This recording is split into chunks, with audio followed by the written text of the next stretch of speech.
La oscuridad del fútbol mexicano. Trabajé en un equipo de fútbol mexicano. Ese equipo que siempre llegaba a las finales y, de la nada, perdía. La gente decía que era mala suerte, que los jugadores se desmoronaban bajo presión, pero yo sabía la verdad. Algo oscuro se escondía detrás de cada derrota. Todo comenzó cuando me uní al equipo como psicólogo deportivo.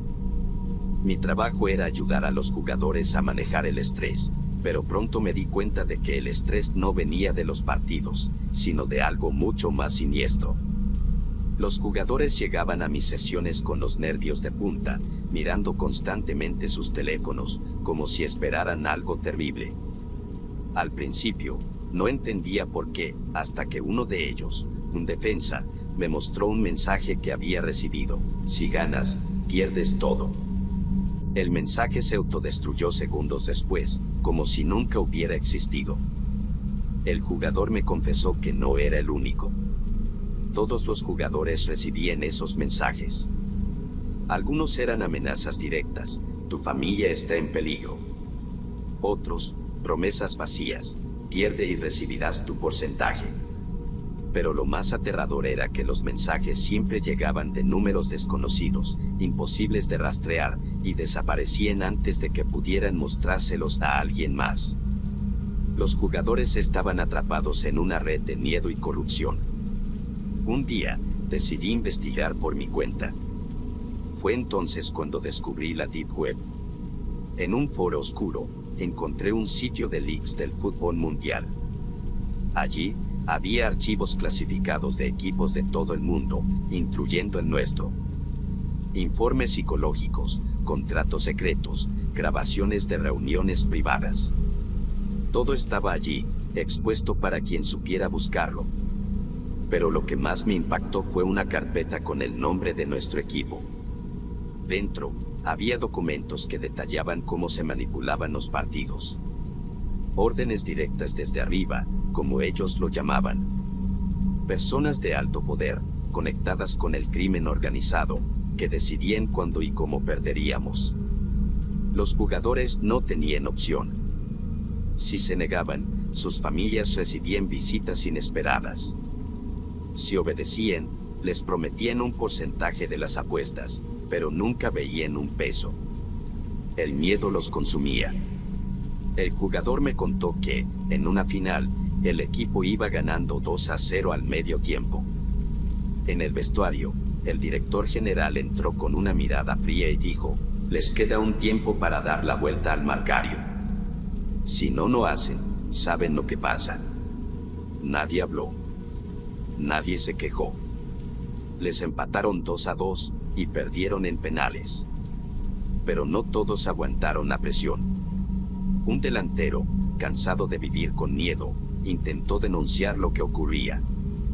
2 días después, le informaron que al terminar el torneo se regresaba a su país vendido por muy poco dinero, truncando su carrera. A él le enviaron un mensaje: el fútbol no perdona. Después de eso, los mensajes anónimos se volvieron más frecuentes, más amenazantes. Cuidado con lo que dices. No eres inmune. Tu turno está cerca. El director general era el encargado de mantener el control. Un hombre frío y calculador, con conexiones en todos lados. Pero incluso él cayó. Un mal movimiento, una deuda no pagada con alguien de alto poder, y terminó en la cárcel. Sin embargo, eso no detuvo la maquinaria. Los mensajes seguían llegando. Los partidos seguían arreglándose. Y el miedo seguía creciendo. Una noche, recibí un mensaje en mi teléfono: sabes demasiado.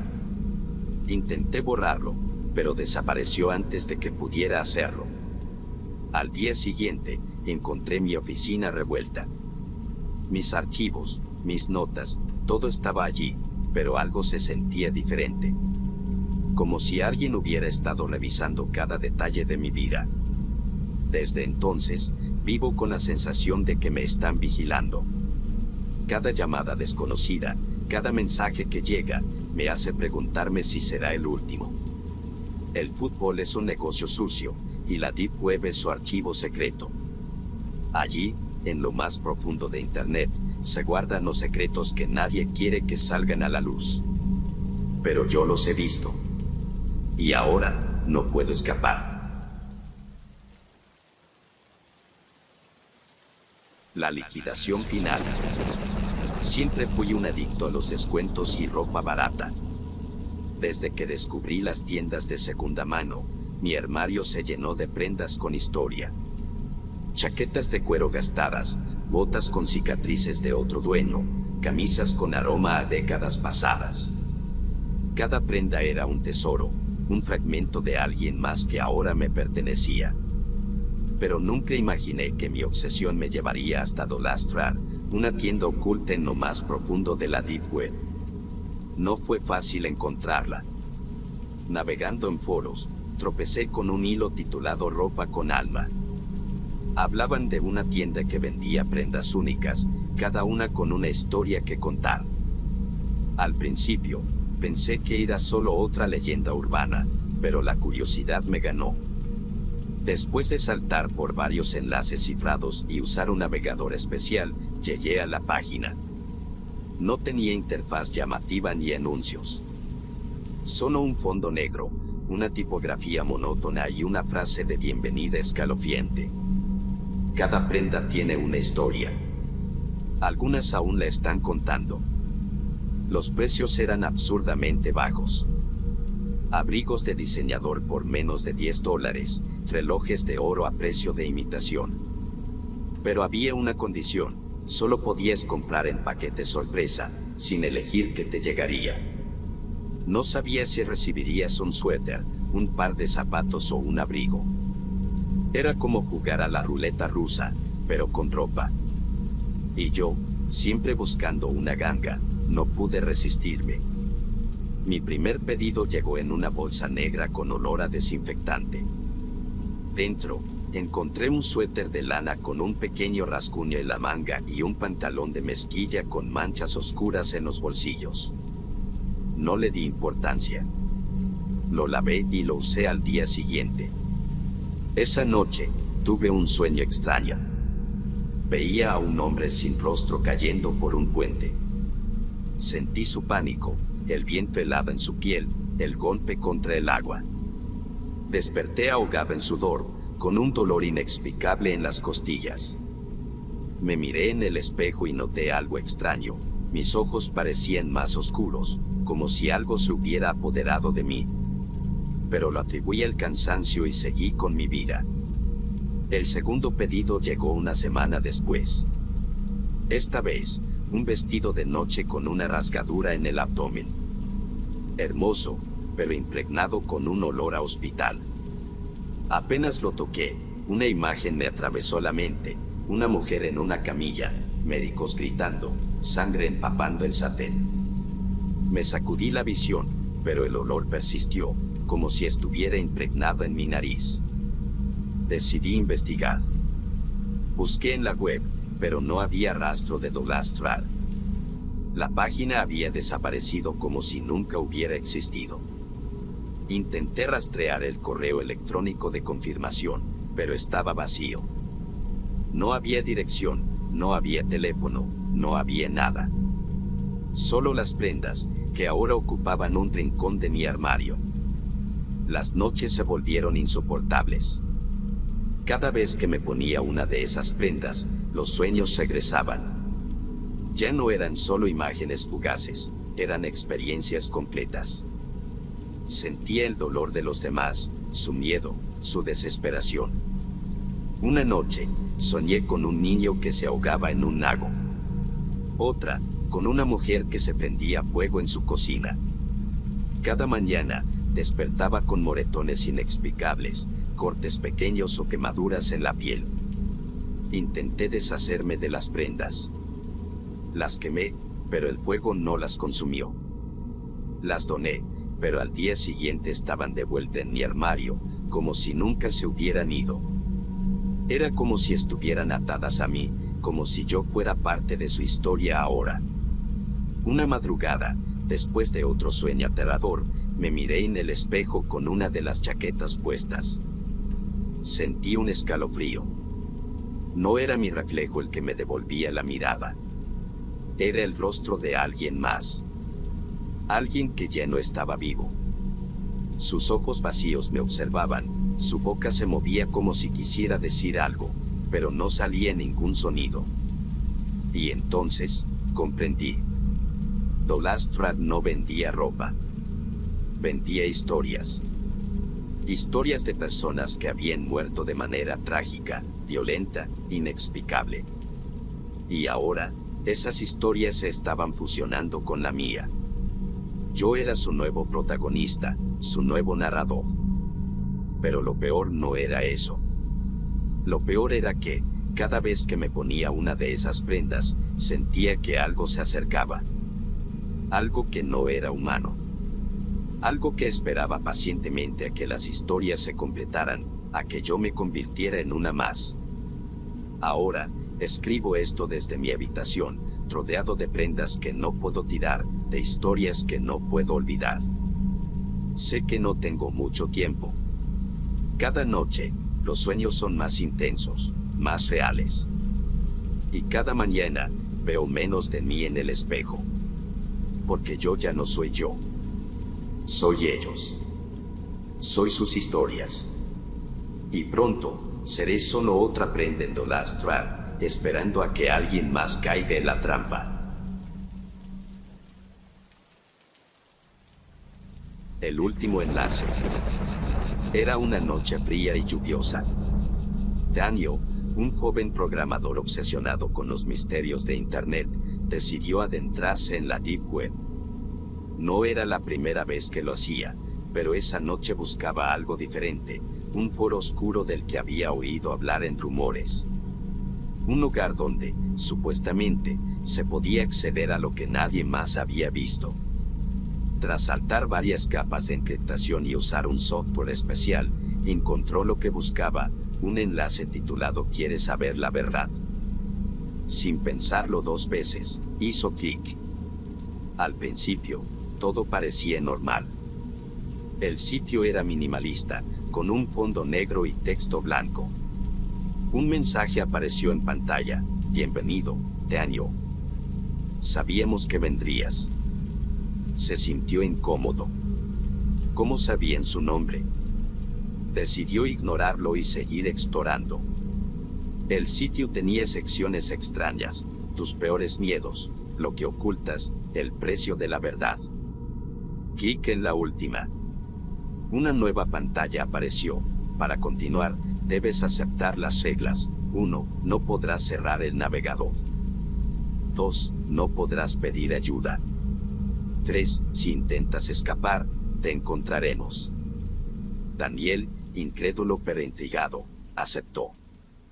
En ese momento, su pantalla se llenó de imágenes distorsionadas, fotos de su casa, de su familia, de él mismo durmiendo.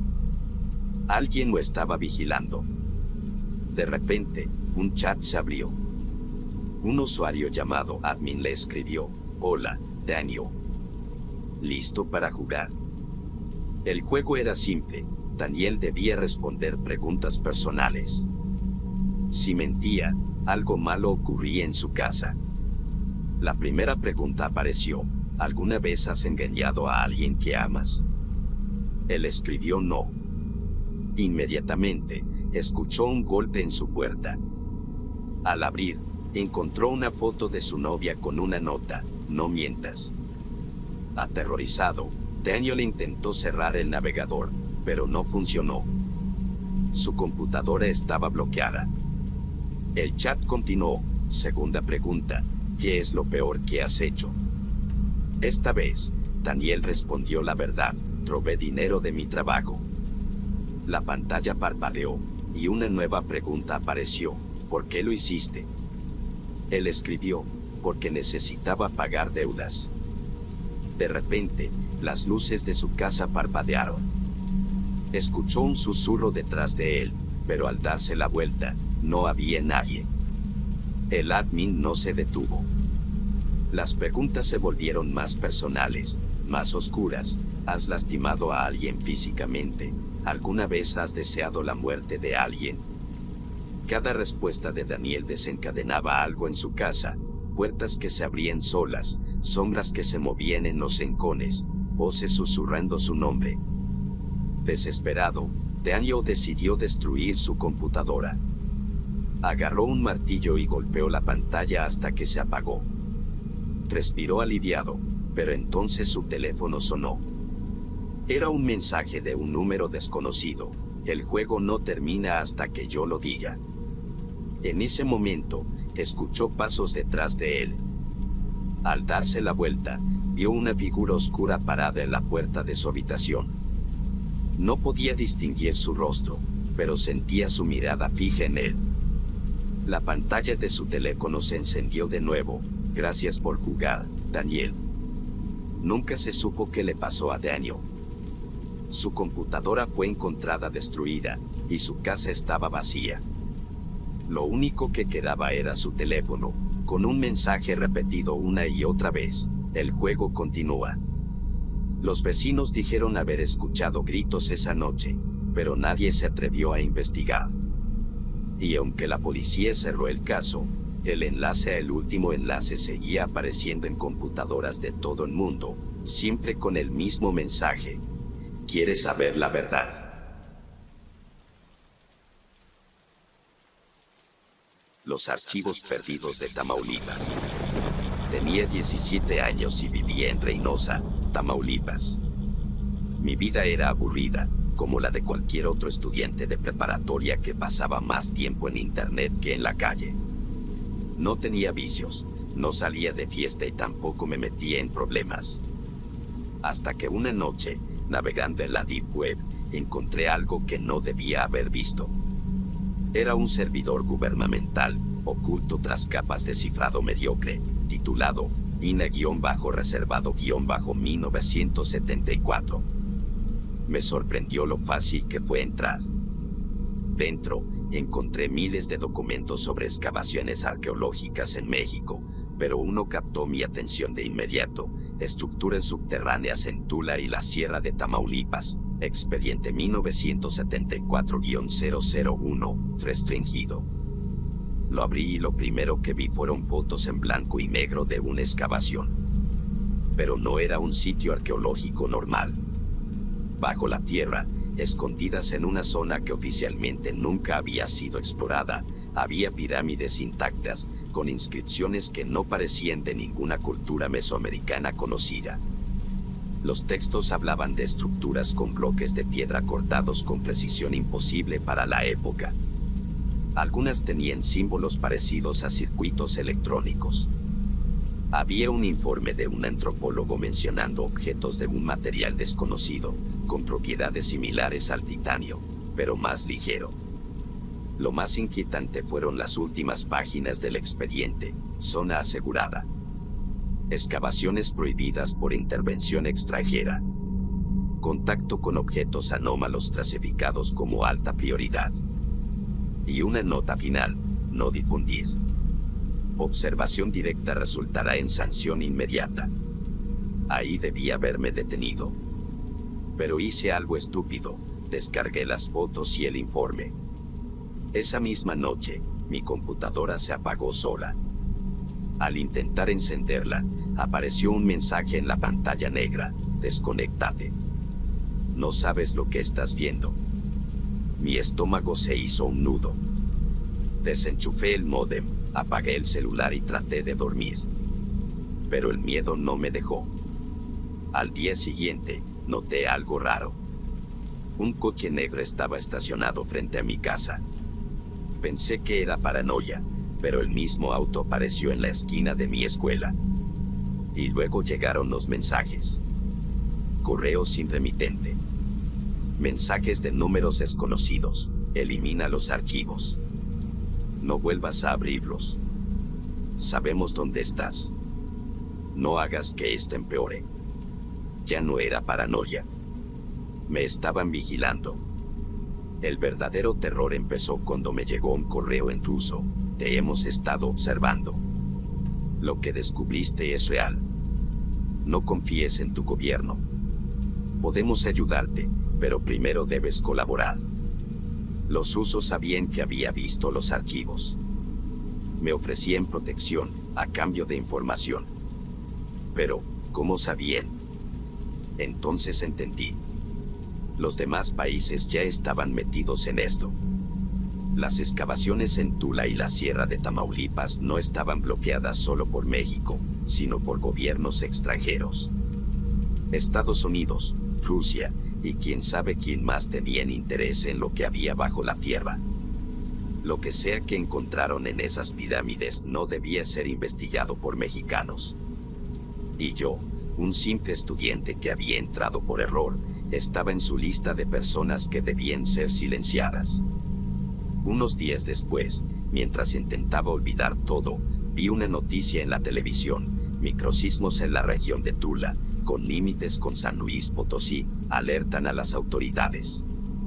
Los expertos decían que no había una explicación clara para los temblores, que eran demasiado superficiales y localizados. Pero yo sabía la verdad. Algo estaba pasando bajo la tierra. Recordé los archivos. Las estructuras subterráneas no eran simples ruinas. Había algo más, algo que no debía ser perturbado. Los microsismos coincidían con las coordenadas de las excavaciones prohibidas. Era como si las pirámides estuvieran despertando, como si algo se estuviera moviendo en las profundidades. Intenté fingir que nada pasaba. No respondí correos ni mensajes. Pero el coche negro seguía ahí. Hasta que una noche, mientras estaba solo en casa, escuché como alguien giraba la perilla de la puerta. Apagué las luces. Me escondí en el closet. La puerta se abrió. Pasos lentos en la sala. Un murmullo. No estaba solo. Mi celular vibró. Un mensaje en la pantalla: corre. Apreté los dientes para no gritar. Esperé, conteniendo la respiración. Los pasos se detuvieron frente a mi cuarto. El tiempo se congeló. Y entonces, el sonido de sirenas. Los intrusos salieron corriendo. Miré por la ventana y vi luces rojas y azules iluminando la calle. Mi madre había llamado a la policía cuando notó el auto sospechoso. Esa noche, quemé la USB con los archivos y formateé mi computadora. Borré todo. Pero no sirvió. Han pasado años. He cambiado de número, de redes, incluso de ciudad. Pero a veces, cuando estoy en la calle, siento miradas.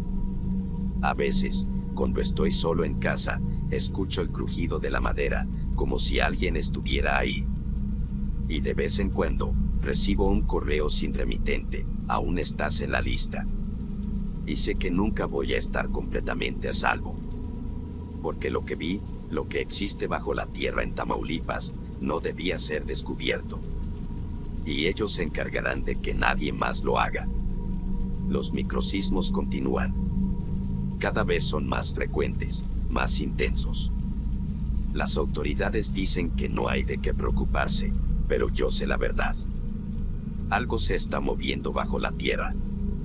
Algo que no debería haber sido perturbado.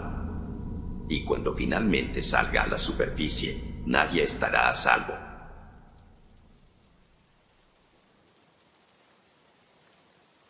El stream maldito de la Deep Web, no debí verlo. Siempre me han gustado los misterios de la Deep Web. Desde foros secretos hasta transmisiones en vivo sin explicación, ese rincón oscuro de Internet está lleno de cosas que no deberían existir. Pero nada me preparó para el IAS 333. Fue Adam quien me habló de él. Este vato hace streams en la Deep Web a las 3:33 de la mañana, me dijo mientras me mostraba un foro donde hablaban de él. Pero lo raro es que, se supone que murió hace años. La idea me enganchó de inmediato. Un influencer muerto que seguía transmitiendo en vivo desde la Deep Web.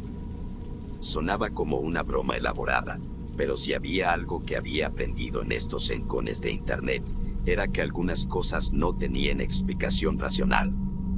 Conseguí acceso al canal de Elías a través de un enlace en un foro oculto. No tenía miles de seguidores ni comentarios en masa. Solo unos cuantos usuarios activos, cada uno con nombres extraños como Spectator-77, No-Face y D0NT_Watch. El stream comenzó a las 3:33 de la mañana en punto. Elías estaba sentado frente a la cámara en su cuarto oscuro. No hablaba. Solo respiraba de forma pesada, como si estuviera agitado. En la parte inferior de la pantalla, un texto en rojo parpadeaba. No te quedes hasta el final. Pensé que era un truco para asustar a los espectadores, pero algo en su mirada me incomodó. Sus ojos estaban muy abiertos, y su piel se veía demasiado pálida. Como si llevara días sin dormir. De repente, Elías se levantó y salió de cuadro. La cámara seguía encendida, enfocando su habitación en silencio. Segundos después, se escucharon pasos en el pasillo. Pero lo inquietante es que se escuchaban más de 2 pares de pies. Alguien más estaba ahí con él. La pantalla se distorsionó. El sonido crujió, como si la señal estuviera fallando. Por un instante, se pudo ver una imagen borrosa, en pasillo oscuro. Elías de espaldas, inmóvil. Y detrás de él, una figura alta, demasiado delgada, con los ojos completamente negros. El stream se cortó.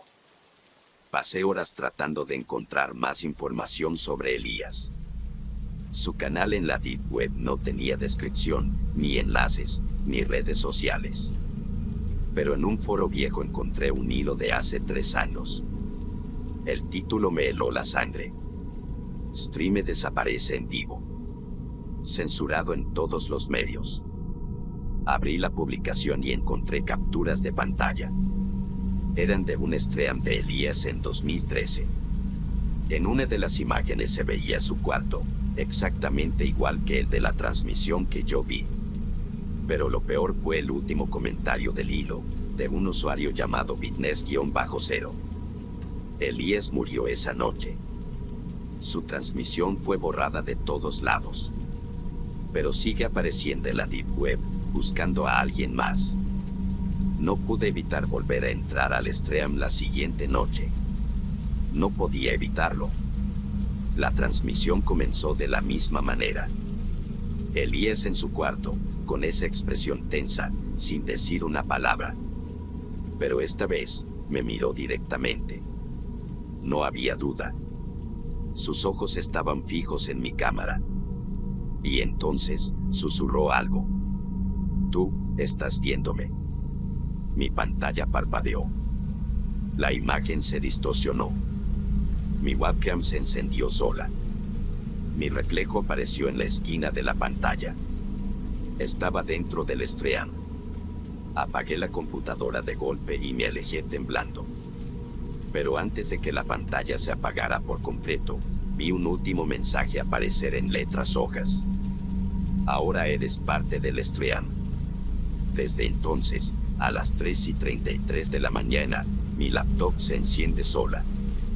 Y siempre, en la pantalla, aparece un mensaje. Vuelve al stream. No te esconda, la última letra siempre se corta. Sé que si entro otra vez, algo me estará esperando. Pero lo peor es que siento que alguien me está observando, incluso cuando mi computadora está apagada. Una noche, decidí investigar más a fondo. Encontré un video antiguo en un foro olvidado. Era un clip de uno de los primeros streams de Elías. En él, se le veía hablando directamente a la cámara, con una expresión de pánico. No sé cómo salir de esto. Ellos me obligan a transmitir. Si no lo hago, vienen por mí. Si lo hago, vienen por ustedes. No importa lo que haga, no hay escapatoria. El video terminaba con un grito desgarrador y la pantalla volviéndose negra. Ahora, cada noche, a las 3:33 de la mañana, mi computadora se enciende sola. A veces, veo a Elías en la pantalla, mirándome fijamente. Otras veces, solo hay un mensaje. Vuelve al Strand. No te esconda. Pero lo más aterrador es que, desde aquella primera vez, he notado cosas extrañas en mi casa. Puertas que se abren solas, sombras que se mueven en los rincones, susurros en la oscuridad. Y siempre, esa sensación de que alguien me está observando. Sé que no puedo escapar. Elías me eligió, y ahora soy parte de su Strand. Pero no sé qué es peor, si el hecho de que él esté atrapado en esa transmisión eterna, o que yo esté a punto de unirme a él. Porque, tarde o temprano, todos terminamos viendo el final del Strand. Y cuando eso suceda, no habrá manera de apagar la cámara.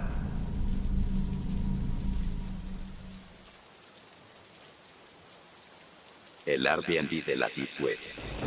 No estaba buscando nada en especial, solo navegaba por curiosidad. Era uno de esos foros ocultos donde la gente compartía información sobre lugares exclusivos que no aparecían en ningún sitio normal. Entre los temas, un usuario con el nombre host-013 publicó algo que llamó mi atención. Hospedaje sin rastros. Sin cámaras. Sin registros. 100% privacidad. El mensaje tenía coordenadas y un enlace. Al abrirlo, me llevó a una página rudimentaria, con fondo negro y texto en rojo. Era un servicio de hospedaje como Airbnb, pero sin regulaciones, sin requisitos. Solo seleccionabas un destino, pagabas en criptomonedas y recibías las instrucciones. Había opciones en varios países, pero una cabaña en México me llamó la atención. Las fotos mostraban una casa rústica en medio del bosque, con grandes ventanales y una chimenea acogedora. La descripción decía: desconexión total. No hay cámaras. No hay espejos. No hay señales. Reservé la estancia sin pensarlo mucho. Solo me llegó un correo con un mensaje corto. Llegarás de noche. No hagas ruido. No busques reflejos. Cuando llegué, el lugar era justo como en las fotos. No había anfitrión, solo una llave debajo de una piedra, como lo indicaban las instrucciones. Entré y encendí las luces. La cabaña tenía todo lo necesario, pero algo me inquietó de inmediato. No había ni un solo espejo. Ni en el baño, ni en los armarios, ni en las ventanas. Era como si alguien nos hubiera eliminado a propósito. La primera noche fue tranquila. La señal del celular no funcionaba y el wifi no tenía nombre, solo una serie de números. Intenté conectarme, pero la página de bienvenida me redirigió a un sitio extraño, un foro de la Deep Web. El único hilo visible tenía mi número de reserva como título. No abrí. No estás solo. Mi respiración se agitó. Pensé que era una broma. Miré alrededor, pero la cabaña estaba vacía. Intenté cerrar la página, pero antes de que pudiera hacerlo, apareció otro mensaje. Ya te vio. Sentí un escalofrío recorrer mi espalda. Apagué la laptop y traté de dormir. A las 3:33 de la mañana, un ruido me despertó. Era un golpeteo suave, rítmico. Venía del pasillo. Me levanté con el corazón latiendo con fuerza y caminé lentamente. La puerta del baño estaba entreabierta. El sonido venía de adentro. Empujé la puerta con cuidado, y lo vi. En el techo, justo encima del lavabo, había un panel de vidrio. No era una lámpara. Era un espejo. Y en él había algo más reflejado. No era yo. Era otra persona, de pie, justo detrás de mí. Me giré de golpe. No había nadie. Pero en el reflejo, esa figura seguía ahí, y esta vez, estaba sonriendo. Corrí fuera del baño y tomé mis cosas. No me importaba la hora ni la oscuridad del bosque. Solo quería salir de ahí.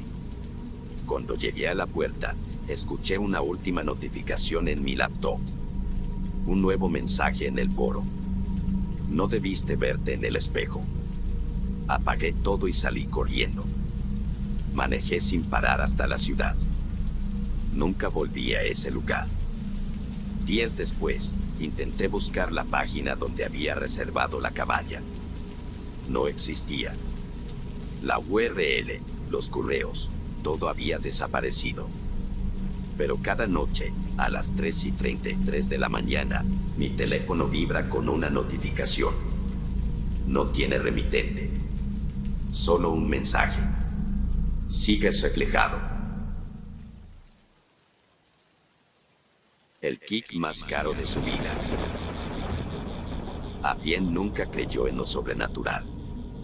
Para él, todo tenía una explicación lógica, un algoritmo que lo resolvía. Pero esa noche, mientras navegaba por la Deep Web en su pequeño departamento en Guadalajara, algo cambió. Había entrado por curiosidad, buscando información sobre un viejo mito urbano que había escuchado en su adolescencia, el mercader de almas. Según la leyenda, este personaje oscuro ofrecía deseos a cambio de algo invaluable. Adrien, siempre escéptico, lo consideraba una simple historia para asustar a los incautos. Sin embargo, esa noche, el aburrimiento y la curiosidad lo llevaron más allá de lo que jamás había explorado en Internet. Tras saltar por varios foros cifrados y páginas ocultas, encontró un enlace que lo llevó a un sitio extraño. La interfaz era minimalista, casi primitiva, con un fondo negro y texto verde. Anchar en tiempo real apareció en la pantalla, y un usuario con el nombre mercader-de-almas le escribió: pide lo que quieras, pero recuerda, todo tiene un precio. Adrien sonrió, pensando que era algún tipo de broma o un bot mal programado. Con un toque de sarcasmo, escribió: quiero éxito y fama. Horas después, mientras dormía en su sofá, su teléfono vibró. Un mensaje anónimo apareció en la pantalla: tu deseo ha sido concedido. Al día siguiente, todo cambió. Su startup, que hasta entonces luchaba por sobrevivir, recibió una llamada inesperada de un inversionista anónimo interesado en financiar su proyecto con una cifra millonaria. Adrien no podía creerlo. En cuestión de días, su nombre comenzó a aparecer en los medios locales, luego nacionales y finalmente internacionales. Su aplicación, una herramienta de inteligencia artificial para optimizar procesos empresariales, se convirtió en la sensación del momento. Las redes sociales ardían con su nombre, y Adrien pasó de ser un programador más a una estrella de la tecnología. Pero no todo era tan perfecto como parecía. Las primeras señales de que algo andaba mal llegaron de manera sutil. Adrien comenzó a notar que alguien lo seguía. Un hombre alto, de sombrero y abrigo negro, aparecía en las esquinas de su visión, solo para desaparecer cuando intentaba acercarse. Luego vinieron los mensajes en su teléfono, códigos cifrados que no podía descifrar, acompañados de una sensación de frío que lo recorría cada vez que los leía. Por las noches, los sueños lo atormentaban. Una figura oscura, sin rostro, se acercaba a él en la penumbra, susurrando palabras que no lograba entender, excepto una frase que se repetía una y otra vez: el precio debe pagarse. Adrien intentó convencerse de que todo era producto del estrés. Pero cuando comenzó a investigar, descubrió algo que lo heló la sangre. Otros que habían hecho tratos con el mercader de almas habían desaparecido o habían muerto en circunstancias misteriosas. Un empresario en Monterrey, una influencer en Ciudad de México, un científico en Puebla, todos habían tenido éxito repentino, seguido de un final trágico. Desesperado, Adrien intentó borrar su huella de la Deep Web. Eliminó cuentas, formateó su computadora, incluso cambió de teléfono. Pero era demasiado tarde. La figura oscura de sus sueños comenzó a materializarse en su vida real. Primero como una sombra en su apartamento, luego como una presencia tangible que lo observaba desde las esquinas. Una noche, mientras trabajaba en su oficina, escuchó un golpe en la ventana. Al acercarse, vio al hombre del sombrero y el abrigo negro, mirándolo fijamente desde la calle. Con voz grave y resonante, le dijo: el precio debe pagarse. Adrien intentó huir, pero la figura lo seguía a todas partes. Finalmente, comprendió que no había escapatoria. El éxito y la fama que había deseado tenían un costo: su alma. En su último intento por salvarse, Adrien regresó a la Deep Web, buscando desesperadamente una forma de revertir el trato. Pero el enlace que lo había llevado al foro ya no existía. En su lugar, encontró un mensaje dirigido a él: el precio ha sido pagado. Gracias por tu colaboración. Esa noche, Adrien desapareció sin dejar rastro. Su startup colapsó, y su nombre se convirtió en otro misterio más en la larga lista de víctimas del mercader de almas. Y en algún lugar de la Deep Web, un nuevo enlace cifrado espera a su próximo visitante, con la misma advertencia: pide lo que quieras, pero recuerda, todo tiene un precio.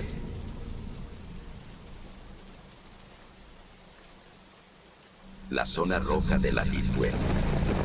No fue en las noticias ni en los humores de la calle donde escuché por primera vez sobre la zona roja. Fue en la Deep Web. Estaba navegando en un foro oculto especializado en fenómenos paranormales de México cuando me topé con un hilo titulado: la zona roja, no te detengas si pasas de noche. El post tenía solo un párrafo: si eres taxista, repartidor o chofer de aplicación y te llega un viaje desde la zona roja, no lo aceptes. No importa cuánto paguen. No importa la tarifa. Si ves las calles vacías, sigue manejando. Si alguien se sube a tu auto, no le mires la cara. Nunca verás un alma entrando o saliendo de ahí, pero hay casas habitadas. Hay autos estacionados. Hay luces encendidas. No preguntes quién vive ahí. No preguntes qué es ese lugar. Porque si lo haces, tarde o temprano, recibirás la llamada. Un usuario anónimo respondió de inmediato: es real. La Deep Web está llena de referencias a esa colonia. No solo en México. Hay zonas rojas en varias partes del mundo. Lugares donde nadie se atreve a entrar, pero donde la actividad en la red profunda nunca se detiene. Si te marcan, si te eligen, estás jodido. Porque ellos ya saben quién eres. No le di importancia. Pensé que era solo una historia para asustar a novatos. Hasta que me tocó a mí. Soy taxista de aplicación en una ciudad del norte de México. La crisis me dejó sin trabajo fijo y empecé a manejar de noche para ganar más dinero. No me daba miedo. Había varios peligrosos, sí, pero si te sabes mover, no hay problema. Era una madrugada tranquila cuando sonó la alerta de un nuevo viaje. Pago en efectivo. Tarifa alta. Destino: Colonia La Estrella. No reconocí el nombre, pero el mapa me llevó directo. Lo extraño fue que la calle no aparecía en Google Maps, solo en la aplicación del taxi. Al llegar, encontré una colonia con casas viejas pero bien mantenidas. No había un solo movimiento, ninguna luz encendida en las ventanas, ni un perro en la calle. Sin embargo, los autos estacionados lucían limpios y recientes. Como si la colonia estuviera habitualmente ocupada, pero nunca habitada.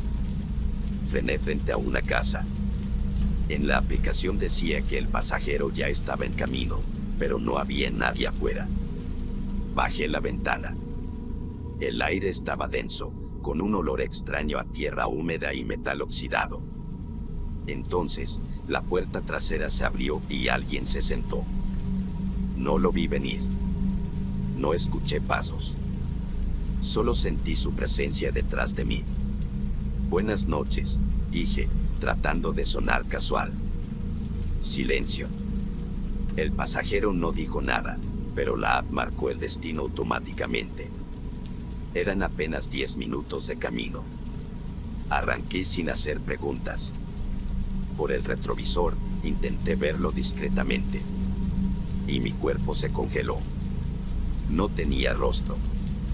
Donde deberían estar los ojos, la nariz, la boca, solo había piel lisa y pálida.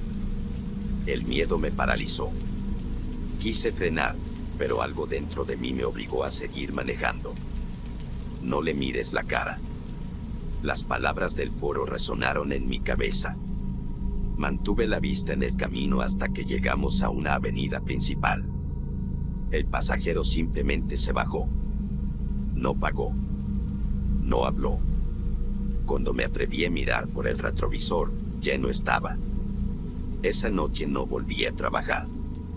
Pero al día siguiente, a la misma hora, me llegó otro viaje desde la zona roja. No lo acepté. Minutos después, otro viaje. Mismo origen. Lo rechacé. La tercera vez, la app lo aceptó sola. Mi teléfono se apagó y el GPS me obligó a regresar. La Deep Web y la verdad oculta. Después de esa noche, empecé a investigar en los foros de la Deep Web. Encontré hilos ocultos donde usuarios hablaban sobre lugares que no existen en los mapas oficiales, pero sí en las bases de datos de ciertos gobiernos. La zona roja era uno de ellos. Los testimonios eran aterradores. Esa colonia no es real. Es un punto de contacto para algo más. Nadie vive ahí, pero la Deep Web registra actividad en la red. IPs que aparecen y desaparecen. Hay registros de criptotransacciones enviadas desde direcciones vinculadas a desapariciones en la ciudad. Pero lo peor fue un mensaje privado que recibí de un usuario con el nombre Guache013. Dejaste que te viera. Ahora te está siguiendo. Esa noche, a las 3:33 de la mañana, mi celular vibró con una notificación de la app de taxi. Nuevo viaje. Origen, Colonia La Estrella. El botón de rechazar estaba deshabilitado. No podía apagar el teléfono. Y la puerta de mi cuarto estaba entreabierta. Sentí una presencia detrás de mí. Miré el reflejo en la pantalla de mi laptop. Y allí estaba, sin rostro, sonriendo.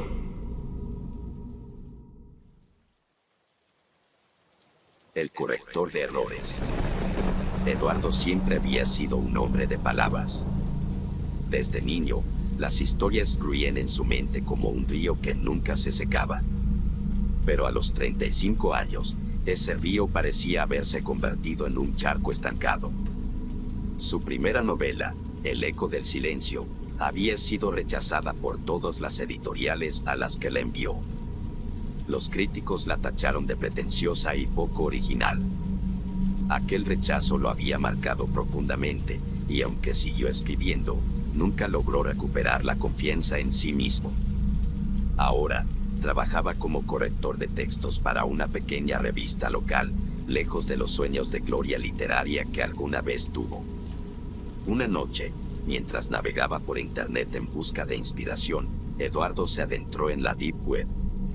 No era la primera vez que lo hacía, la oscuridad de ese lugar lo atraía, como si en sus rincones más ocultos pudiera encontrar algo que el mundo superficial no le ofrecía. Fue entonces cuando encontró un foro dedicado a escritores frustrados. Entre los cientos de mensajes, uno llamó su atención. ¿Te arrepientes de tus errores? ¿Quieres corregir el pasado? Visita este enlace, correctorerrors.onion. Eduardo hizo clic en el enlace, esperando encontrar otra estafa o un virus molesto. En su lugar, apareció una página minimalista, con un fondo negro y un texto en blanco que decía: El corrector de errores.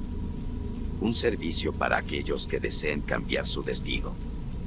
Describe tu error y nosotros lo corregiremos. Recuerda, todo tiene un precio. Eduardo se rió entre dientes. Era absurdo, por supuesto, pero algo en esa página lo intrigó. Tal vez era el cansancio, tal vez la desesperación, pero decidió probar. Escribió: Mi error fue no haber publicado mi primera novela. Quiero que El eco del silencio sea un éxito. Al día siguiente, Eduardo despertó sintiéndose extraño. El sol entraba por la ventana de su habitación, pero algo en el aire parecía diferente. Se levantó y encendió su computadora, esperando encontrar el mismo correo electrónico de siempre, el rechazo de otra editorial. Pero en su lugar, encontró un mensaje de una de las editoriales más prestigiosas del país. Estimado Eduardo, nos complace informarle que su novela, El eco del silencio, ha sido aceptada para su publicación. Estamos seguros de que será un éxito rotundo. Eduardo no podía creerlo. Revisó su bandeja de entrada una y otra vez, asegurándose de que no era un error. Pero no lo era. Su novela iba a ser publicada. Pronto, las cosas comenzaron a cambiar rápidamente. Las críticas elogiaban su obra, las ventas se dispararon y Eduardo se convirtió en una sensación literaria. Las entrevistas, las firmas de libros y las invitaciones a festivales literarios se sucedían sin parar. Era todo lo que siempre había querido. Pero no todo era perfecto. Pequeñas cosas comenzaron a llamar su atención. Su mejor amigo, Javier, ya no lo llamaba. Cuando Eduardo intentó contactarlo, descubrió que Javier no lo recordaba. Eduardo. Lo siento, no creo que nos conozcamos, fue la respuesta que recibió. Luego, notó que su madre, quien siempre había sido su mayor apoyo, ahora lo trataba con frialdad. No entiendo por qué te empeñas en escribir esas tonterías, le dijo durante una cena familiar. Eduardo intentó convencerse de que eran coincidencias, pero pronto las anomalías se volvieron imposibles de ignorar. Lugares que recordaba claramente ya no existían. Eventos que había vivido nunca habían sucedido. Y las personas que lo rodeaban parecían diferentes, como si fueran versiones alternas de sí mismas. Una noche, mientras revisaba viejas fotos en su teléfono, encontró una que lo dejó helado. Era una imagen de él y Javier en la universidad, pero Javier no estaba en la foto. En su lugar, había un espacio vacío, como si alguien lo hubiera borrado. Eduardo sintió un escalofrío recorrer su espalda. Algo estaba terriblemente mal. Decidió regresar a la Deep Web y buscar el enlace del corrector de errores. Necesitaba respuestas. Cuando finalmente encontró la página, escribió un mensaje desesperado. ¿Qué hicieron? ¿Por qué todo está mal? La respuesta llegó de inmediato. Corregimos tu error, como solicitaste. El precio ha sido pagado. Eduardo no entendía. ¿Qué precio? ¿Qué habían hecho? Intentó escribir de nuevo, pero la página desapareció, dejando solo una pantalla en blanco. Fue entonces cuando comenzó a notar la presencia. Al principio, era solo una sombra en el borde de su visión, pero pronto se volvió más tangible. Una figura oscura, sin rostro, lo seguía a todas partes. En sus sueños, la figura le susurraba: el precio debe pagarse. Eduardo intentó ignorarlo, pero la presencia se volvió cada vez más agresiva. Las luces de su apartamento parpadeaban, los espejos reflejaban algo que no estaba allí, y las voces en su cabeza se volvieron insoportables. Finalmente, una noche, la figura se materializó frente a él. Corregimos tu error, dijo la figura con una voz que resonaba como un eco en un abismo. Pero cada corrección tiene un costo. Tú pediste éxito, y te lo dimos. Ahora, debes pagar. Eduardo intentó huir, pero la figura lo detuvo con facilidad. Tu realidad ha sido reescrita, continuó la figura. Las personas que conoces, los lugares que amas, los acuerdos que atesoras, todo ha sido alterado. Y ahora, tu existencia es nuestra. Antes de que Eduardo pudiera protestar, la figura extendió una mano oscura y lo tocó en el pecho. Sintió un frío intenso que lo recorrió de pies a cabeza, y luego, nada. Al día siguiente, Eduardo despertó en su apartamento, pero algo era diferente. Las paredes estaban vacías, los muebles eran distintos, y cuando se miró en el espejo, no reconoció el rostro que lo devolvía. Salió a la calle y caminó sin rumbo, tratando de entender qué había sucedido. Las personas que pasaban a su lado no lo reconocían, y cuando intentó hablar con ellas, sus palabras sonaban vacías, como si ya no tuvieran significado. Eduardo se dio cuenta de que ya no era él. Su identidad, sus acuerdos, su vida, todo había sido reescrito. El éxito que tanto había deseado lo había consumido, y ahora era solo un espectro en un mundo que ya no le pertenecía.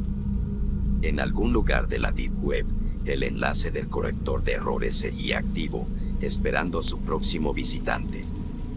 Y en la pantalla, un mensaje parpadeaba. Pide lo que quieras, pero recuerda, todo tiene un precio. El taxidermista. En un pequeño pueblo rodeado de bosques, vivía un hombre solitario llamado Víctor, conocido por su habilidad en la taxidermia. Sus trabajos eran tan realistas que parecían cobrar vida.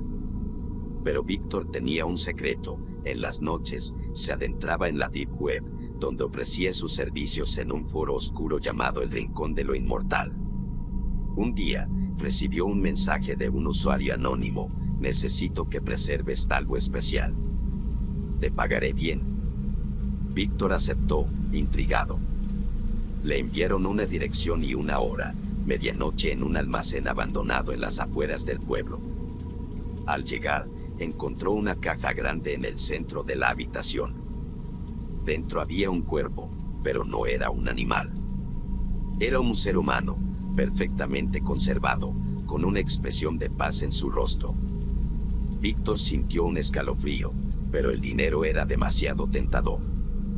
Decidió hacer el trabajo. Mientras trabajaba, notó algo extraño. El cuerpo no mostraba signos de descomposición, como si hubiera sido preparado por alguien con habilidades sobrenaturales. Al terminar, recibió un mensaje en su teléfono: gracias. Ahora, tú serás el próximo. Antes de que pudiera reaccionar, una figura oscura emergió de las sombras. Víctor intentó huir, pero ya era demasiado tarde. La última cosa que vio fue una aguja brillante acercándose a su cuello. Al día siguiente, en el foro de la Deep Web, apareció un nuevo anuncio: taxidermista disponible. Trabajos impecables. Precios negociables. Y junto a él, una foto de Víctor, perfectamente conservado, con una sonrisa inquietante en su rostro.